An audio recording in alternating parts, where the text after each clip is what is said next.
কোরআনে কারীম হচ্ছে একটা ম্যাগনেট, পৃথিবীর সর্বশ্রেষ্ঠ পাওয়ারফুল ম্যাগনেট। এ চুম্বকের আকর্ষণ অস্বীকার করার উপায় নাই। মানুষ আজ যে জিনিসকে খুঁজছে হন্যে হয়ে, বিশ্বব্যাপী, কি নারী কি পুরুষ, কি হিন্দু কি মুসলমান, কি খ্রিস্টান কি বৌদ্ধ, কি সাদা কি কালো, বিশ্ব জুড়ে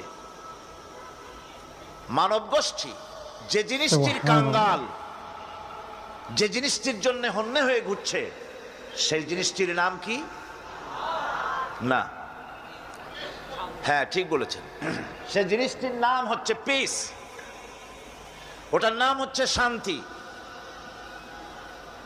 আজকে ঘরে শান্তি নাই, বাইরে শান্তি নাই, স্কুলে কলেজে শান্তি নাই,